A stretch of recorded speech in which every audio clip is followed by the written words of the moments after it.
The Culture Pop Podcast is brought to you by the law offices of Jacob Emrani. Accident or injury, call Jacob Emrani. Call Jacob. Hey, it's Mase. If you or a friend or loved one is injured in an accident, the first person you should call is my friend Jacob. When I did this, Jacob was great. He helped me by talking through the next steps, which really put my mind at ease. When you're injured in an accident, you got to have an expert. That's why you call Jacob, just like I did. Call Jacob, 844-24-JACOB. That's 844-24-JACOB, or visit calljacob.com. Call Jacob. Hi, everybody. Welcome to the Culture Pop Podcast. I'm Steve Mason, along with Sue 𝐿𝐚 This is the show where we talk about everything happening in the world of pop culture. Great guest today. It is Lisa Edelstein. You know her from so many things. House, The 𝐿𝐼𝐵 Method. She's got a brand new show, an animated series on Netflix called Long Story Short, and we will talk to her coming up about that. In the meantime, Sue, what's been going on in your world? I have been taking pickleball lessons. Oh, have you caught the bug? Totally. Oh, have you really? I am so into it. I think about it all the time. Get out of here, really?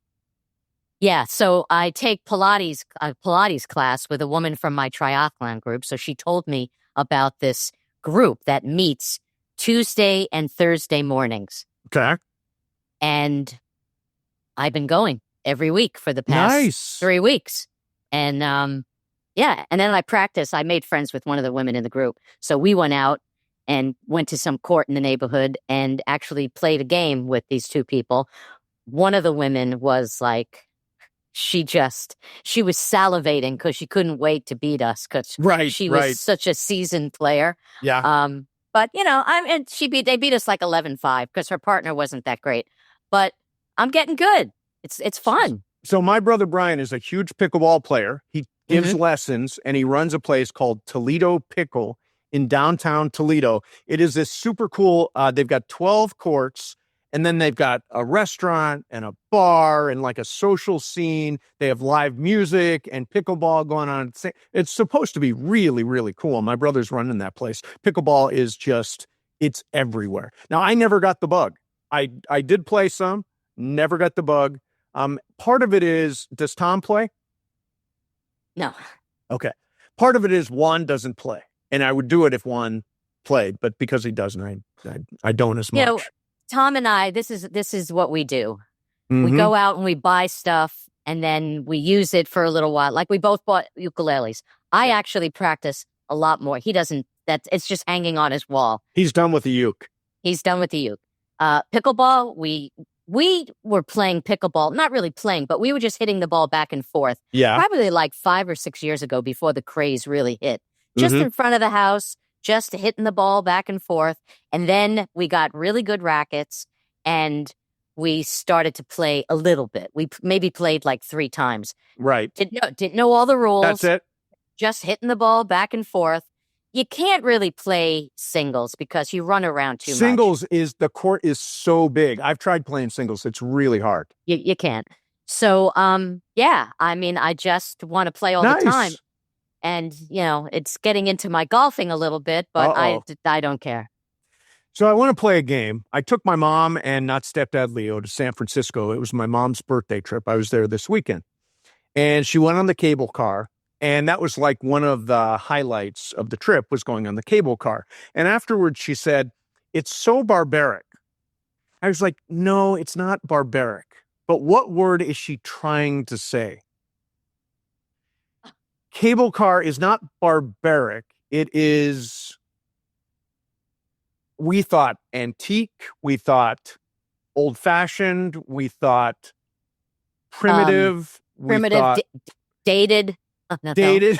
Yeah, dated. But I think in the end, she meant primitive, even though it's not primitive. Right? Have you been on the cable car?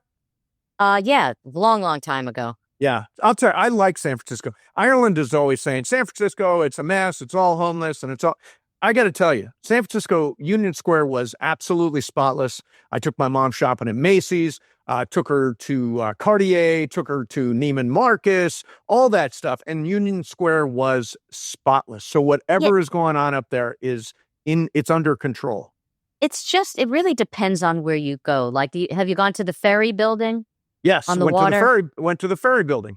Yeah, so, I mean, that's really cool. You go to Golden Gate Park, you don't really see any homeless people in Golden Gate Park. Everybody's in the Tenderloin, Sue, and nobody was going to the Tenderloin in the first place. You used to get drugs and hookers in the Tenderloin.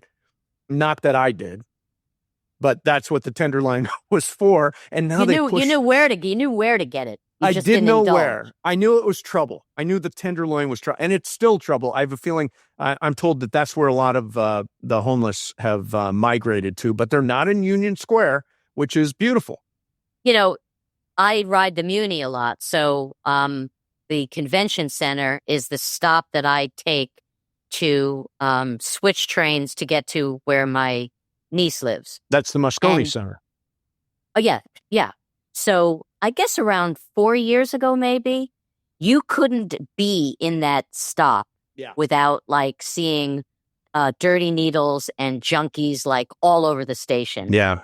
And the last 4 years, they have completely cleaned it up. Yeah, they've got a new mayor up there with like a 72% approval rating. I don't know anything about it except they're happy, and the city was really nice when I got there. So Juan keeps saying San Francisco is back. I'm like, I thought it was back. I thought it was back. So we get so much to talk about here in the world of pop culture, Sue. You and I have been exchanging notes. What are we going to talk about? And we've seen a bunch of stuff. So I want to start with the Billy Joel documentary. It's called And So It Goes. It is a 2-part documentary all about his life and his career. He is, of course, just a legendary guy and can't perform anymore because of a medical issue. So this is really what you've got. He did extensive interviews for this and really opened himself up. Sue, what did you think of Billy Joel and So It Goes? It was really educational because I've been a fan of his for a long time, and there were a lot of things I didn't know about him. I mean, the biggest surprise was his father, who he had no relationship with, who was a concert pianist. It was a classical pianist. Like in Vienna, right? It was crazy. And then he doesn't know his father for a lot of his life, meets his dad, finds out he has a stepbrother who is a musical conductor. Yeah. I mean, just crazy. The first time I heard about Billy Joel was my first year of college. Okay. I went to school at a state college, upstate New York, SUNY New Paltz. And the first year, my roommate said, Billy Joel is playing tonight. You want to go? I had never heard of him. And the tickets were $5. And I said, Billy Joel? Who's Billy Joel? And I didn't go. I probably opted to take acid or something and hang out with my crazy friends. Sure. I didn't go. I didn't see him. And then he just blew up and became this big star. So yeah, I'll tell you that I did not realize he had the trouble he did emotionally, and then also trying to break into the business. Like at one point, he apparently tried to take his own life twice. Mm-hmm. The second time by drinking a bottle of liquid Pledge, which is just insane, right?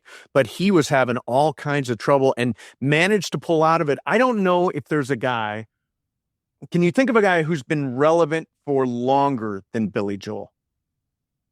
Like I would say Neil Diamond is probably in that category of being relevant for a really long time, but he really spans 5 decades.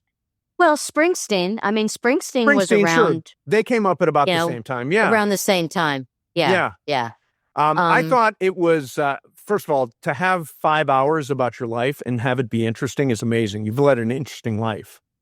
Oh, God. And I never realized that, he didn't get a lot of the accolades, kind of deep into his career. Yeah. People were very critical of him. I was like, what are you not seeing about this guy as a songwriter, as a pianist, just as a performer, his voice? I mean, his lyrics are insanely great. Yeah, they are. And yet, they weren't giving it to him. And I don't know whether, there was definitely an arrogance about him. Mm-hmm.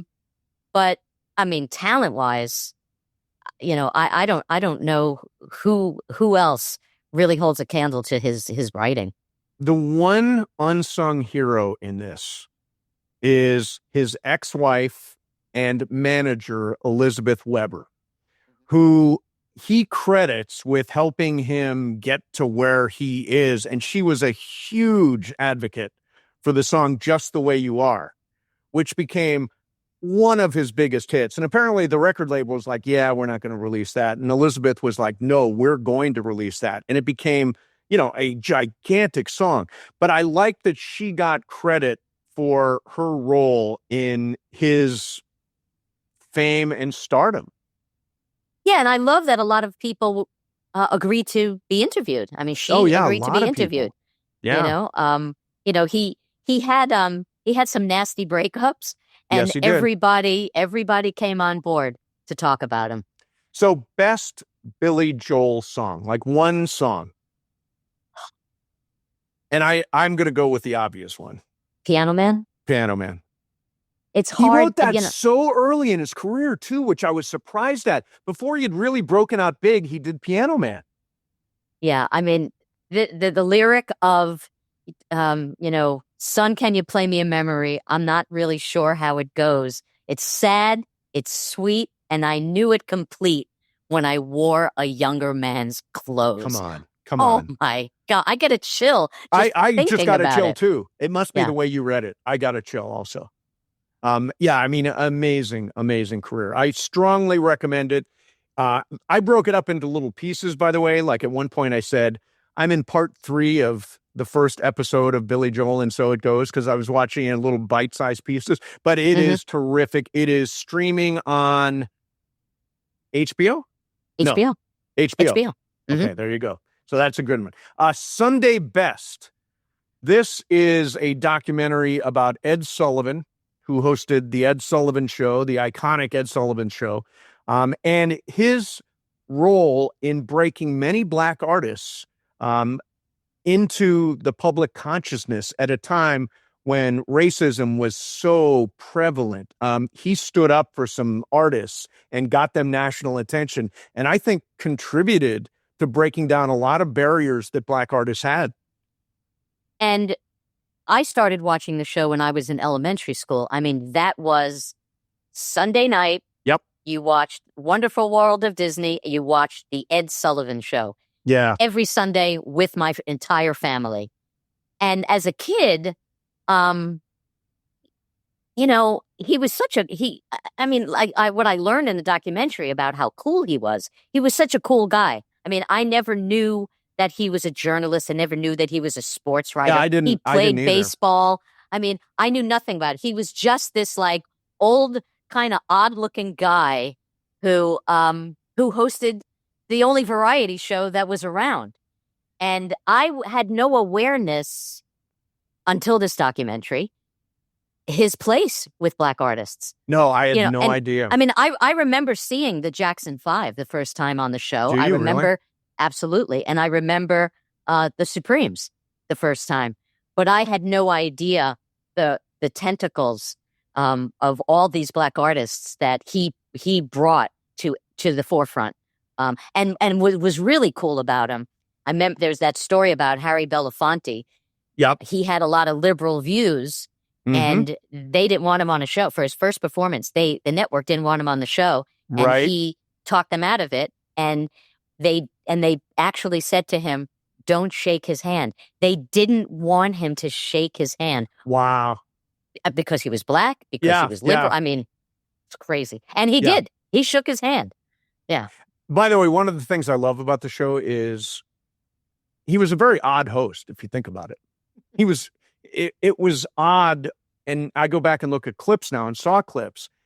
He was kind of socially, he was made fun of for this. They called him the Great Stone Face in 1949. He was not an entertaining guy.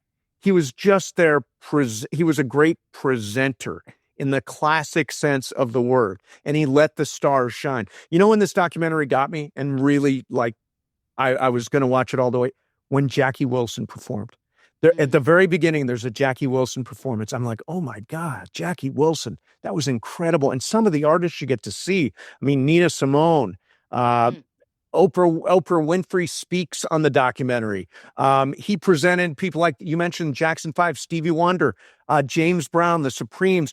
They all got their sort of breakthrough moments. We always talk about, the Beatles and ladies and gentlemen, the Beatles and, what he did with them. But the number of black artists that he helped to break in, and again, at a time when the color line was still very, very fuzzy, and people, particularly in the South, were not ready for black entertainers, black performers. Ed Sullivan said, nope, I am the presenter. I am going to present these acts. And he made a difference in terms of racial barriers in America. Well, I think it was learned behavior from his parents, because his parents were very liberal and very accepting of other races and religions. He grew up in Harlem. Yeah, right. And at a time when a lot of Jews and Irish lived in Harlem. So he was very sensitive to that. And just the way he looked. I mean, you think about where we are now. Think about him compared to the host of The Voice is Carson Daly, a very telegenic guy. Ed Sullivan was a lot of things, but telegenic was, you got used to him, I think, but he was not a telegenic guy. No. And that's part of what made him successful, I think.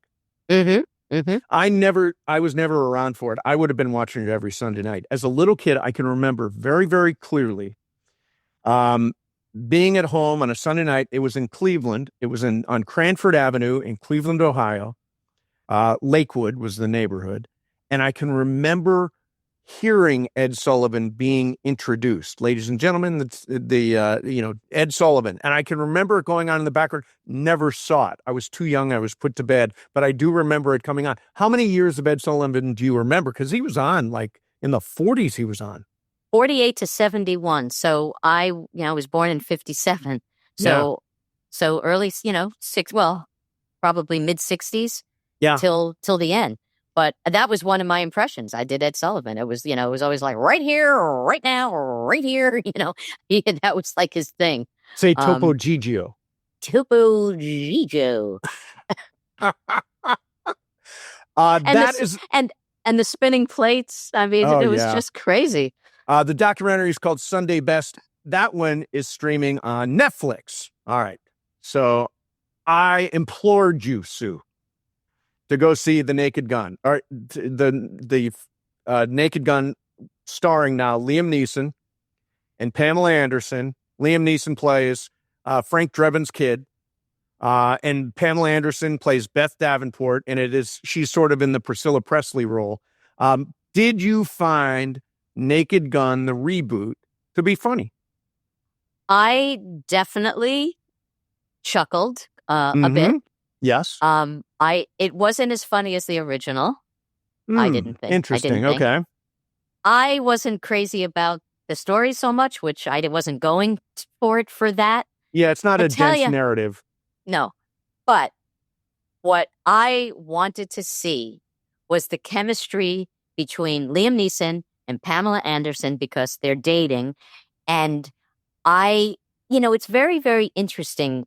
Two things that really struck me is that the story was that Frank, his character, was a widower. Right. And then he fell for this woman. Yeah. And it really mirrored his life. Yes, he did. At the end of the movie, he sang a song about Pam. Mm-hmm. Yes, he did. And I'm wondering whether that was something that wasn't planned, but they decided to do it when they saw that they were kind of... It's a good question.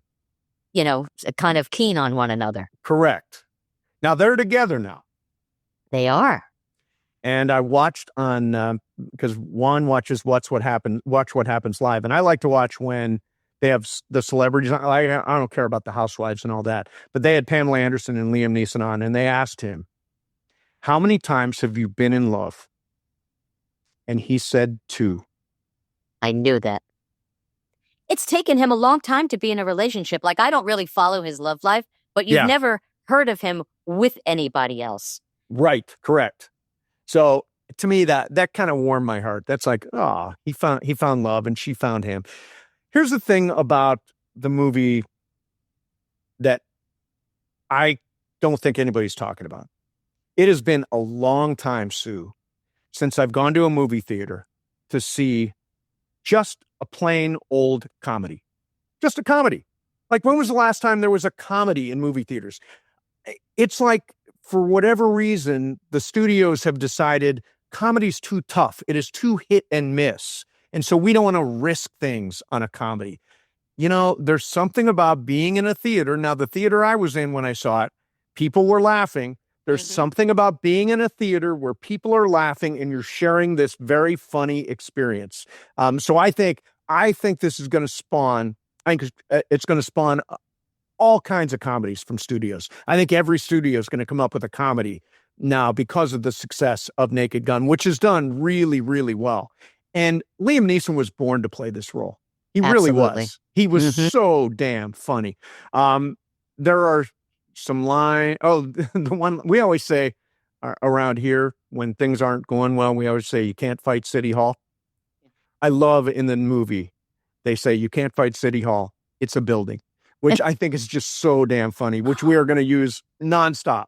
Oh, even like, take a seat. No, it's okay. I have one. It's like, yeah, right, and then all that. she's second, she's like on second thought, and then she takes the seat with her. I mean, the silliness was very, very present. Yes, it was. Yes, it was. And the sharp back and forth banter was really, really fun.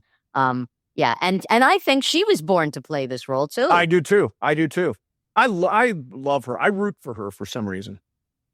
I don't know. Why do I root for her? Well, also, I mean, she had, a very, very difficult love life. Yeah, she did. Yep. And I think that people probably didn't take her seriously, on I know Baywatch, she hated the Pamela and Tommy Lee documentary. Oh, God. I'm sorry, the narrative series. She hated that, and I'm sure I understand why. Right. But she's never been taken seriously, really never been taken seriously until that last movie, The Last Showgirl, right, which came out last year, which I thought she was really wonderful in. But I think this is going to elevate her to a new level. She's become potentially a box office attraction now after this movie. Yeah, and I love the fact that he had this like fairy tale like marriage to Redgrave. Natasha Richardson. Natasha Richardson of the Redgrave family. She had this. He had this unbelievable relationship with her. It was really just such a loving partnership, and she had such a disastrous relationship with Tommy Lee. Yeah, and now she's with somebody who's like a really, really great guy. Yeah. That's, by the way, that is that. I was so happy when I saw them together on Andy Cohen show. I just thought it was really, really sweet. By the way, Natasha Richardson, part of one of my favorite theater experiences ever. I saw her play Sally Bowles opposite Alan Cumming in Cabaret. Fantastic. Just fantastic show. The other thing I wanted to mention was, do you remember the series Police Squad? Sure. Okay. What came first, Police Squad or The Naked Gun? Wow, that's a great question. I have a feeling. Because I'm asking. Well, I have a feeling that because they refer to Police Squad in Naked Gun, yes. So it makes me think that Police Squad was maybe first. Police Squad was a TV series. It ran on ABC for 6 episodes. Leslie Nielsen did play Frank Drebin.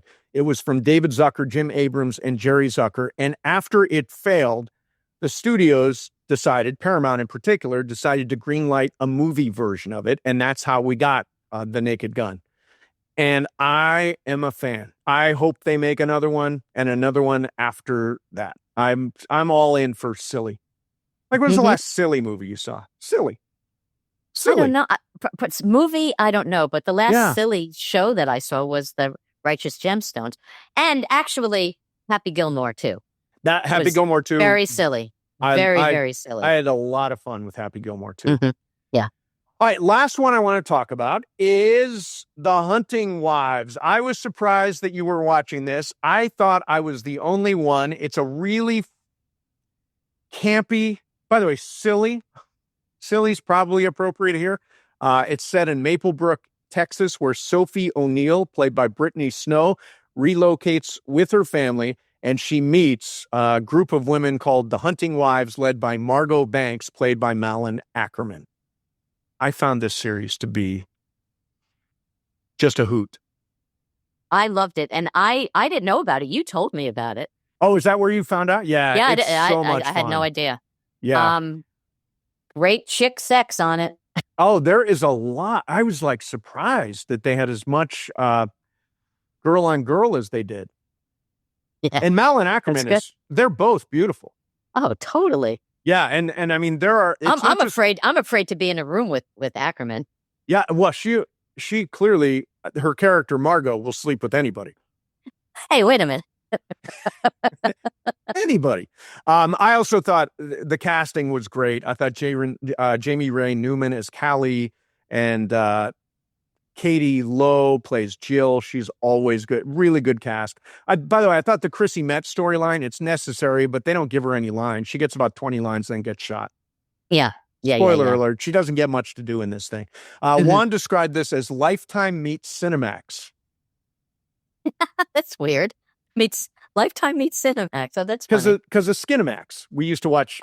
Did you ever watch? Well, you never watched. Every red-blooded American young male watched Cinemax because they had soft porn movies on, and they would get all squiggly, so you couldn't really see them. Oh, no, I never saw that. Yeah. I think it's more like Dallas meets Dynasty. It's got the camp of Dynasty and the structure of Dallas. Totally. Yeah. I think it is an incredibly fun show. It's called The Hunting Wives. It's on Netflix. And yeah, in particular, Sue, did you have feeling? I forget. Where do you stand on the whole girl thing? What do you mean? Well, have you ever? Oh, been with another woman? Yeah. No. No, never? No.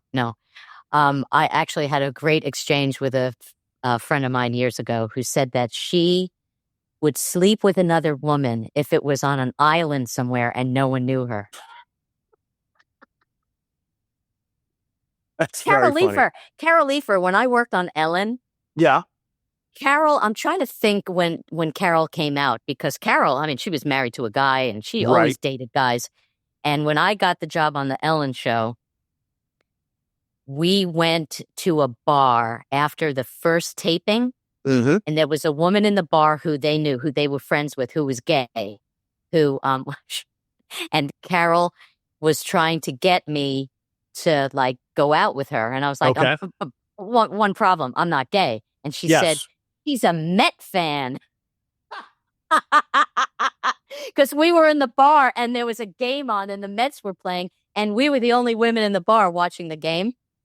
And I was like, Carol, stop it. This is ridiculous. Stop trying to. But she is a Mets fan. She was trying to pull me over to the other side. Yeah. Yeah. Anyway, no. I mean, I've had girl crushes in my life, you know. Do you have a girl crush now? No, I don't. But I remember. I do. Margot Robbie. Oh, really? I love Margot Robbie. Oh, okay.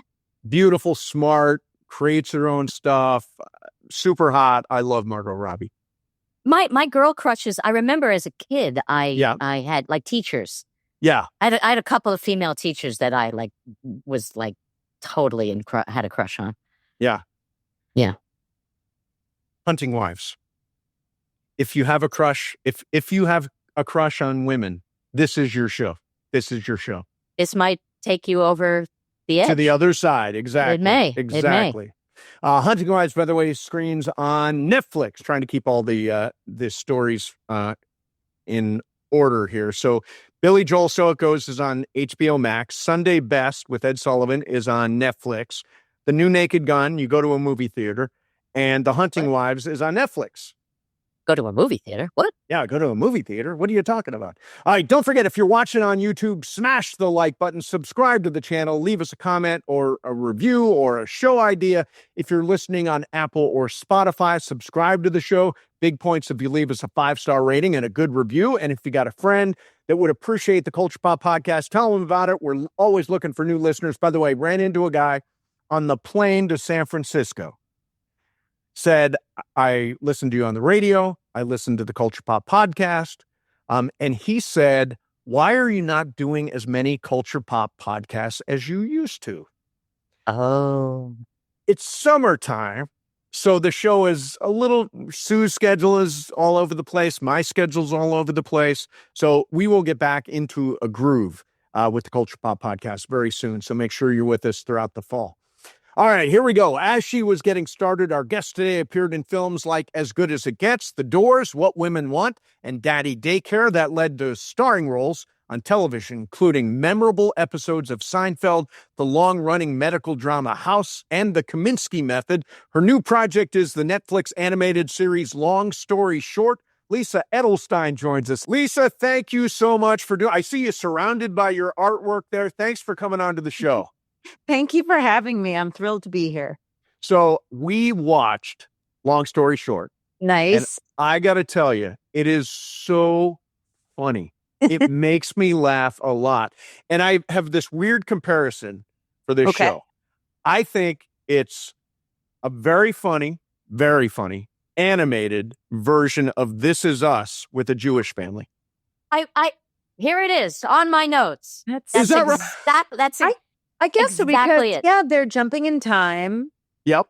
You're sort of learning about the past and the present simultaneously. I totally get that. Yeah, which I think is hype. I mean, This Is Us was a great show, so Yes. I think it's a great comparison. I've never seen an animated series that jumps in time the way this one. We see them as kids, we see them as grown-ups, we see you. I mean, this is such a brilliant concept. Tell me how you got involved. Well, they approached me with the script. I had to read for it. I felt like there was never a part more written for me because it's basically my mother. Well, not really. It's not exactly my mom, but because she'll get mad if I say that. But yeah, I've immediately felt like a real connection to the role. And it's just sometimes you hear writing in your head that makes total sense. And other times you really have to work to find it. And in this case, it just sort of landed exactly where I live. Well, Steve and I were talking a little bit before we came on, and he was telling me how much he loved it. And I said, well, I guess you don't have to be Jewish to really enjoy the show. If you are Jewish, which I am, yes, it's an added bonus because there are things that I'm sure a lot of Gentile people would not get. Yeah, certain language. But the thing that I embrace so much is that it really took me back to so many things with my parents. And it started in the first episode when Paul Reiser's character mentions that Arthur Miller's Jewish. No, I say he's Jewish. Oh, you say he's Jewish. You say he's Jewish. He's Jewish, She's obsessed with whoever's Jewish. Which my father, and I remember the first time I heard him make that reference, a movie came on and it was Suzanne Pleshette was one of the stars, and my father proudly, Jewish girl. And I do the same thing. I do the same thing. I do it to my kids. That's so funny. Well, it is nice to hear that you relate to it as not a Jew. I have a similar thing with my paintings. They sort of like the timing sort of mapped out with, because I've been painting from my own family history. And I do think when you tell an honest story about family, that it can cross cultural boundaries. Right. But everybody recognizes some part of the chaos of family. And it's just that Raphael, who is a showrunner, he very much writes from his own personal experiences. And he's so smart, and he has such a great ear that because of that, it's rich enough to cross cultural boundaries. Yeah, it's recognizable. Well, as a Gentile, as the only Gentile on the show, I think it is so specific that it's universal. Right. Yeah. It's a very specific family, but I get it because we all come from families, and I know these dynamics. As a voice actor, did you go in knowing what the character was going to be, or did you go to the booth and you figured it out as you went along? How does that work when you're doing voice acting? Well, I think in this case, unless no matter what, if somebody offers you the job or you have to audition for the job, you have to come in with a specific idea. They might hear something in your voice and not like the direction you're going in and direct you in another way. But I think it's always really important to have a specific idea in mind, whether or not it's exactly correct, and then be pliable from there. That's an acting tip. But in this case, I really had. It was so familiar to me that it was not a struggle. It was a zero struggle. It was so much fun to get in there and get the opportunity to play that character for 5 minutes or 5 seasons or however long it'll last. Because I know this person. So were there things that came up during the course of the season that were ideas that you had from your experiences? No. We're not involved. We get a script, and then we get a script like the night before, and then we go in and have a table read, and everybody, all the cast, as many of the cast members that can be there are there, and the whole network is there. And so it's like they just want to hear the radio play. And then actually, once you're in the booth, you record it one person at a time. And Raphael, the showrunner, is reading the other lines in the scene. So sometimes when we're doing it, there might be a language thing where I'll feel more comfortable saying Shabbos instead of Shabbat or stuff like that. But then there's always the opportunity where you're sort of ad-libbing what's going on in the background because so much of the family talks on top of each other. Right. But in terms of how they're telling the story, we're not a part of that. When it comes to animation, everything is sort of written out and mapped out as closely as possible because there's so much involved further down the line. There's so much set design. And also in this case, they're referencing stories that we don't know yet, but that they've mapped out. They're referencing whole lives because they jump back and forth in time so much. Yeah. Really fun. And if I've sat with the set designer, with the director rather, who is like overseeing the designs of let's say our house, and he has to map it out on the wall if there's a reference to an incident 10 years before, so that there's the relics of that incident now that aren't exactly that incident, but it changed the room. Right. 15 years before till now. So all those little moments are really amazing the way they're keeping track of them. There was one callback that really, really made me laugh. The first episode, you meet your son's girlfriend who's not Jewish, and she brings over a red vase that you hate, and it's like a big joke. And it's empty. It's empty, the empty vase.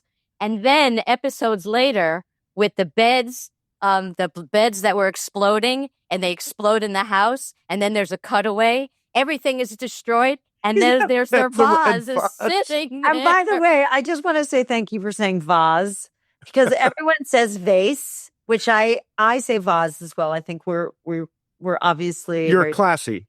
We're very sophisticated. I know. I say aunt, and I don't say aunt. But I say aunt. Yeah. So you mentioned mom. Yes. Where is mom in your character?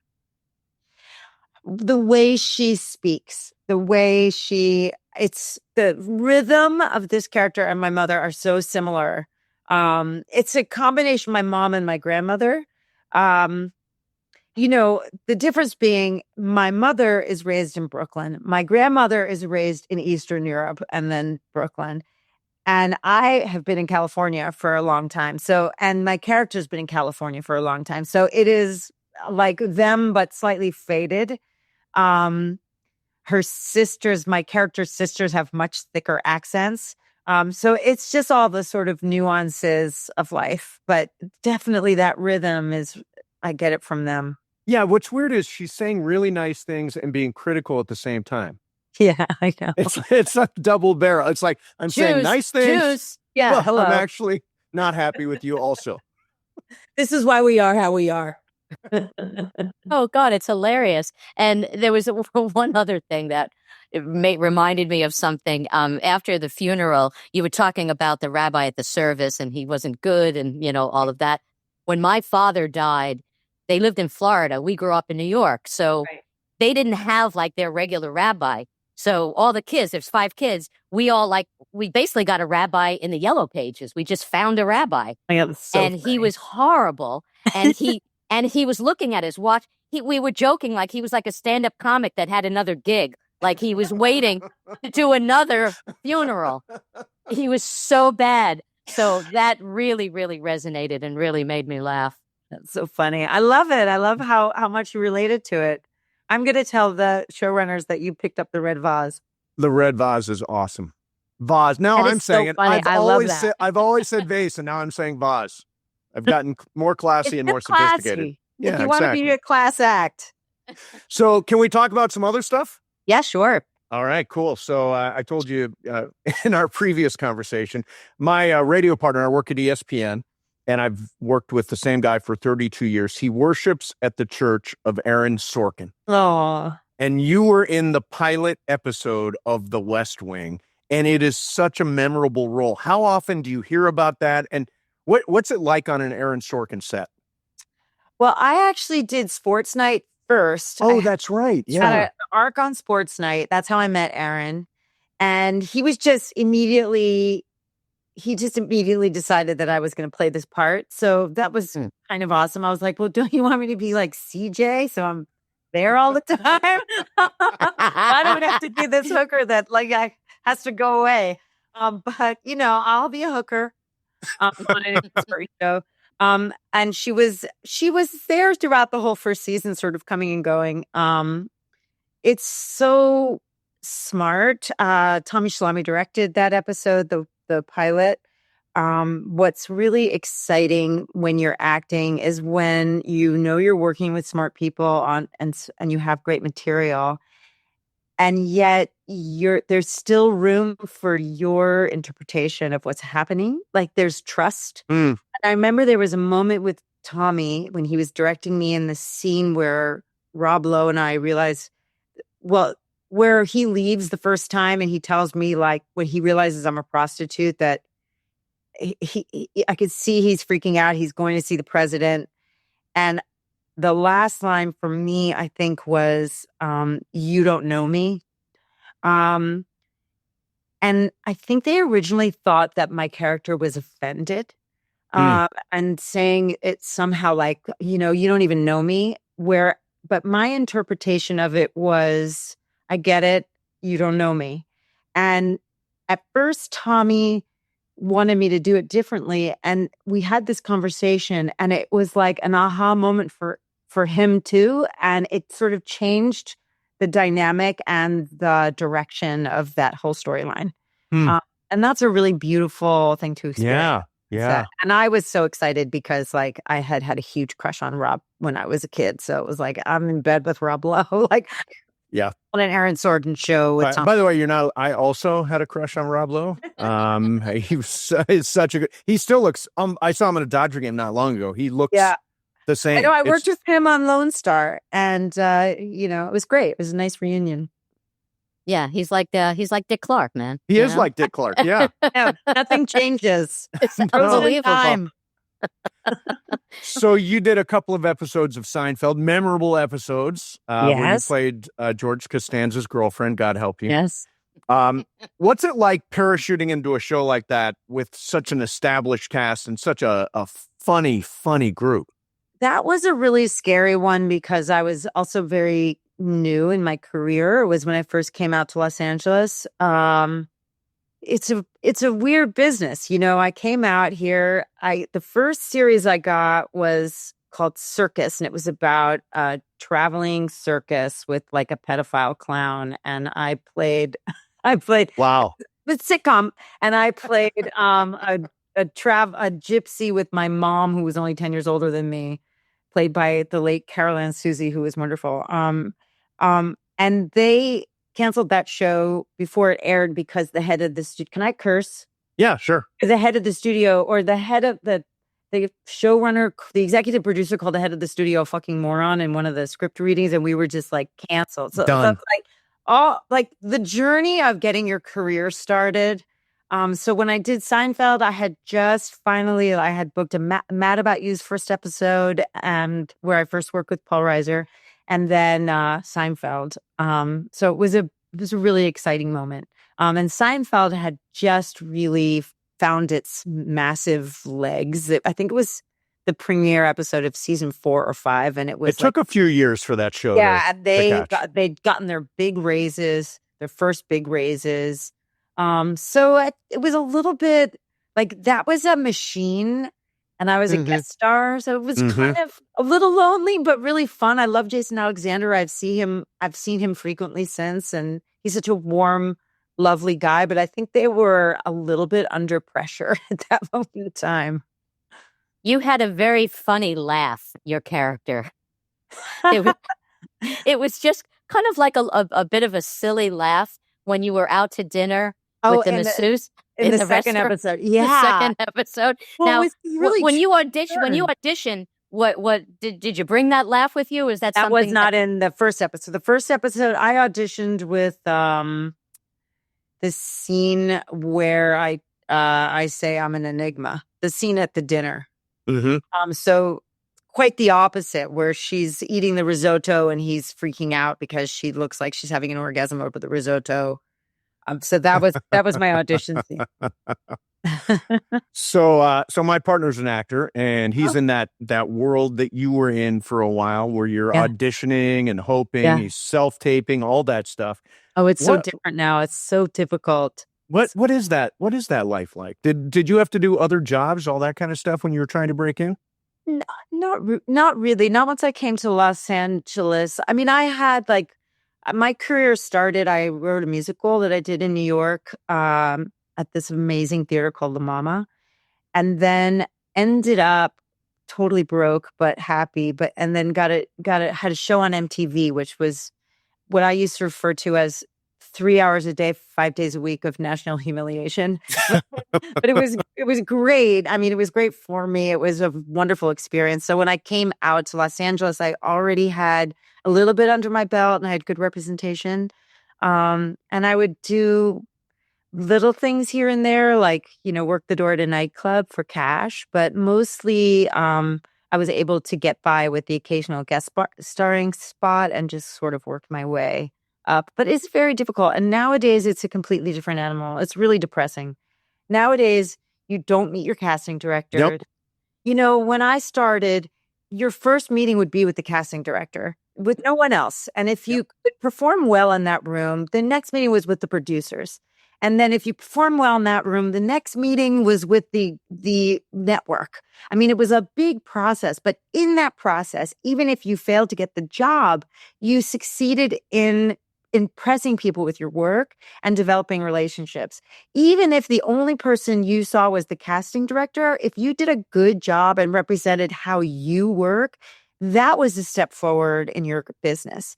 And I don't know how that happens for people nowadays. It's so isolated, and I think it's really bad for the process. He's not had an audition in person since before the pandemic. It's all been so depressing. And it started before the pandemic, but that sort of was the nail in the coffin. And I think it's terrible for creative process. Yeah. The job that we do involves interacting with people and working off people. You can't know that about a person. I can watch television shows and tell you which ones were only cast by looking at people on tape, because they're not in the show together. Right. And that's not what we do. We work together. We create something together. And that's what I love about the table reads for the cartoon, is like, it's the one moment we all get to work together and sort of see each other's characters and hear the rhythm of the radio play. And it's so much fun. Yeah, I can't even imagine, because, I became a writer, after, trying to act for many, many years. And I remember going for an audition, and I got called back, and I had to read for the producers, and they slated me, and I had to have my name in front of me. And I was a stand-up for many, many years. So I just was so comfortable making jokes when I auditioned. Right. And I picked up the slate, and I said, I'm picking myself up from the airport, right? And they just cracked up laughing. And I didn't get the part, but you impressed those people. But I impressed those people, and I got brought in for other things that they were doing. I got roles that way, where I didn't get the role I went in at first, and suddenly there was an offer months later. Ally McBeal, that's how I got that great part on Ally McBeal. And then, the reason why I ended up on West Wing was because I was on I was a recurring character on a sitcom that Tommy Schlamme directed, and then somebody got fired from Sports Night, and they called me in that morning to see if I could come in, and I nailed it at the first rehearsal, and then I ended up getting the job on West Wing. Like it's all about relationships and how we work together, and that's what's, to me, very, very sad about where the business has gone. So you were for 7 years on House, which was a fantastic show. Hugh Laurie was amazing on that show. I'm wondering, did you learn anything about medicine? My dad was a pediatrician.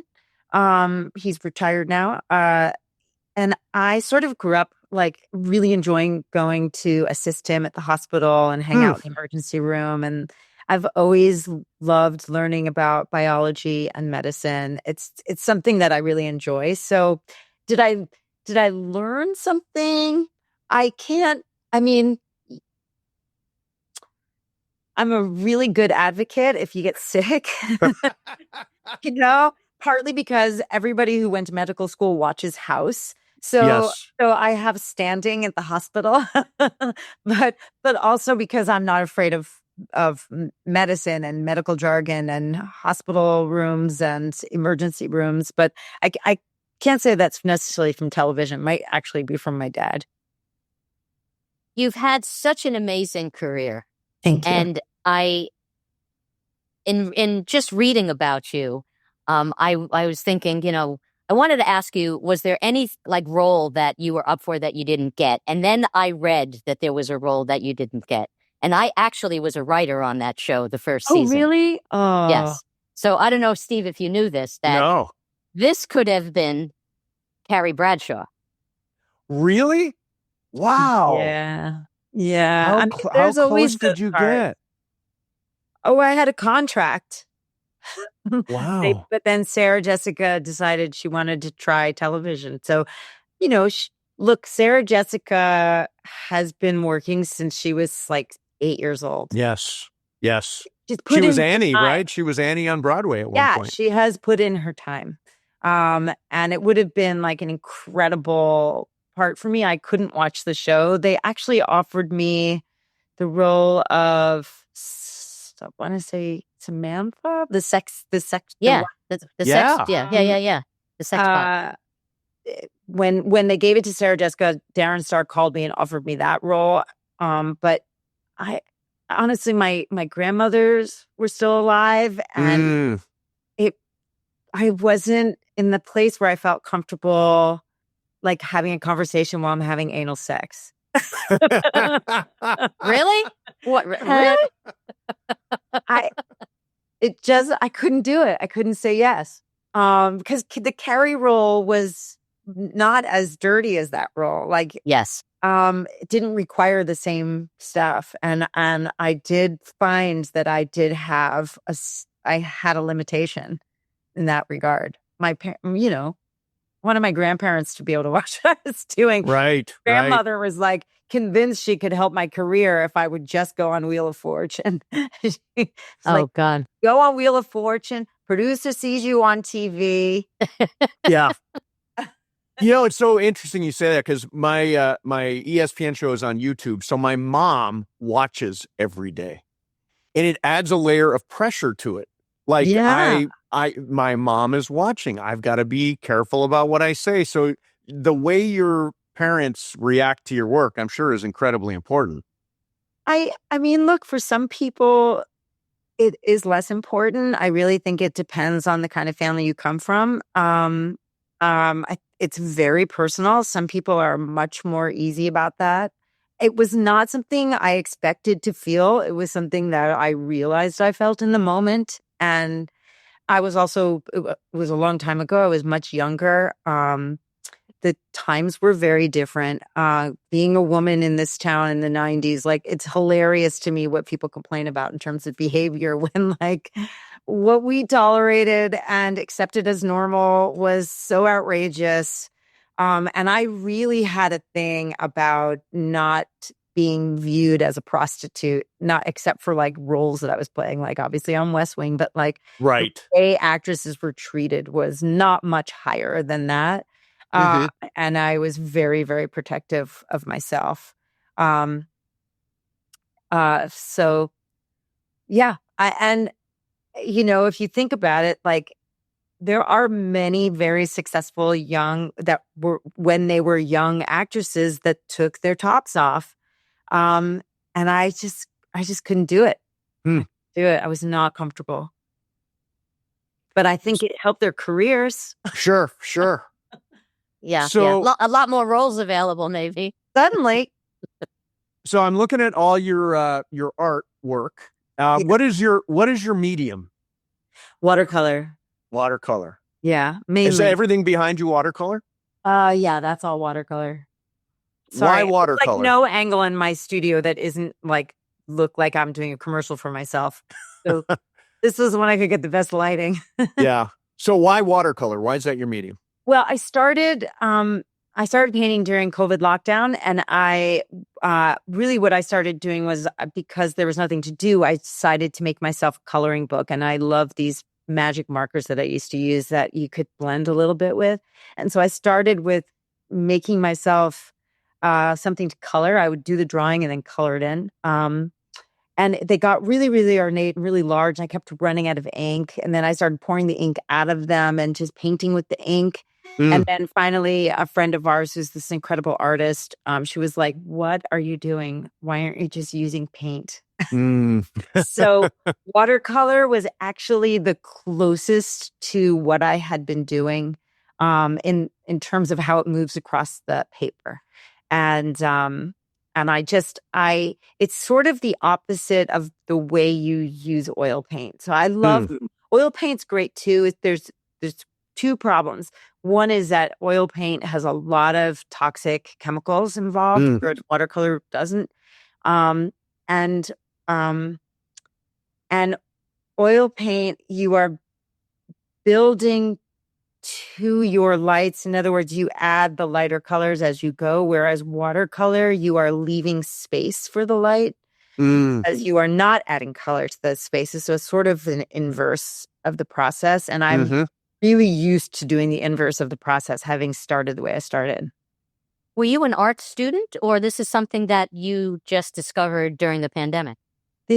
I always did drawing and making things, but this is really something I discovered during the pandemic. Wow. And it was like, I don't know if you've ever had a dream where you push open the attic and you realize you have a third floor. You know what I mean? That's how it feels. Like there's this whole other mansion available to me that I didn't know. Hadn't allowed myself to enter into. And it's been really fulfilling because I set out to do a task and then I make it and then it's done. And I'm not waiting for funding or permission or a pickup or a casting, like none of it. It's something I have control over from beginning to end. And that for somebody who comes through life in the business that we're in, that's really fulfilling. I want to ask you some last couple of questions here. Sure. These are like, what are you all about? What is your favorite movie? You got to narrow it down to one. What's your favorite movie? This is like a 10-year-old's question. Who has? I know. Are you asking me my favorite color? Yeah, I am. I'm asking your favorite. Like for me, it's very hard, but Chinatown is my favorite movie. Interesting. I really can't narrow it down to one. There are a few movies that I've seen many times. Cabaret is one of them. So good. It's got hookers, Nazis, queers, great costumes, amazing choreography. I mean, it's built for me. It's built for me. The original Willy Wonka is also classic. I've seen 1,000 times. Logan's Run, I've seen 1,000 times. Interesting. Okay, yeah, I really love interesting. sci-fi, and I loved the outfits when I was a kid. I thought it was the coolest thing. I was just trying to show my kids, and we lasted for like half an hour. They were like, all right, that was really... I was like, but wait, you haven't seen the orgy room yet. That's Farrah Fawcett. That's Farrah Fawcett. What's the last great show you watched?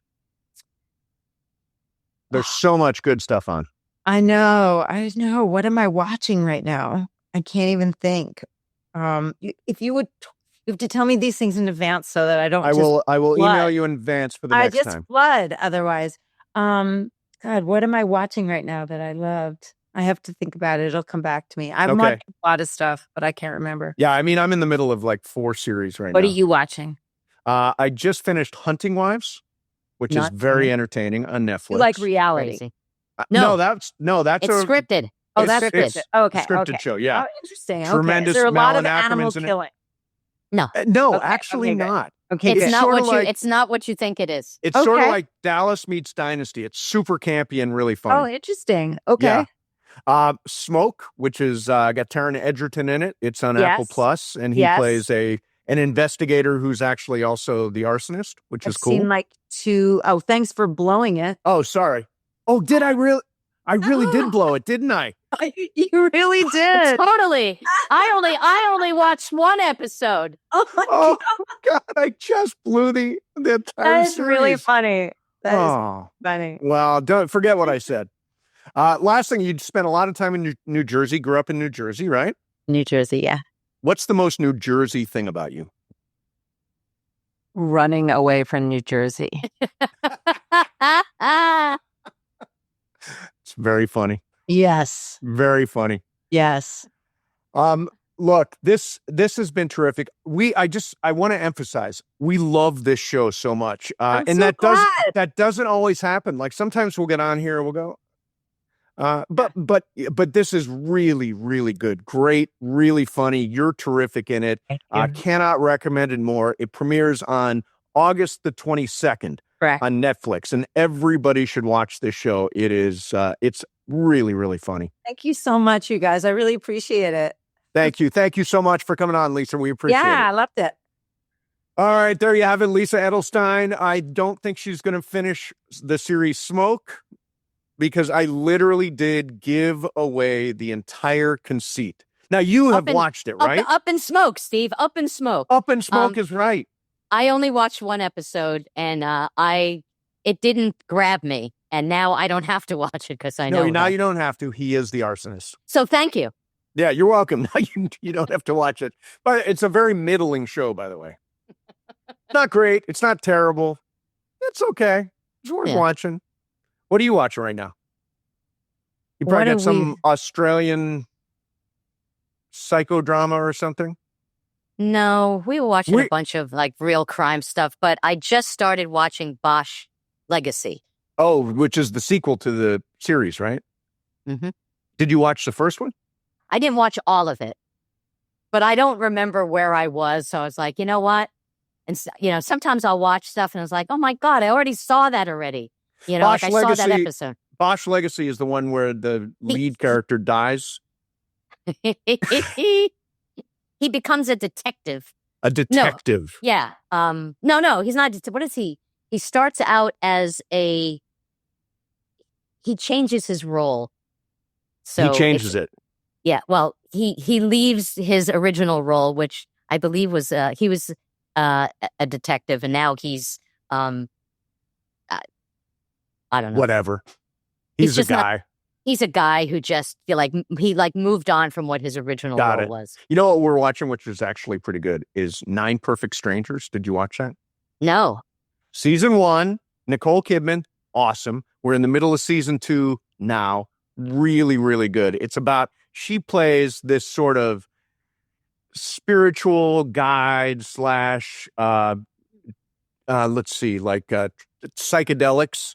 So everybody on the show comes to her little place and they all have problems, issues, and she uses psychedelics to help them get through them. It's really pretty interesting stuff. Yeah. I think you'd like it. Yeah, it sounds good. It's got drugs in it. It's got drugs. It's your name written all over it. All right, there you have it. There is your Culture Pop podcast. Hey, thank you so much for watching. Thank you so much for listening. We appreciate you. See you next time, Sue. And we'll see everybody next. On the Culture Pop podcast. There you go. Very clean ending.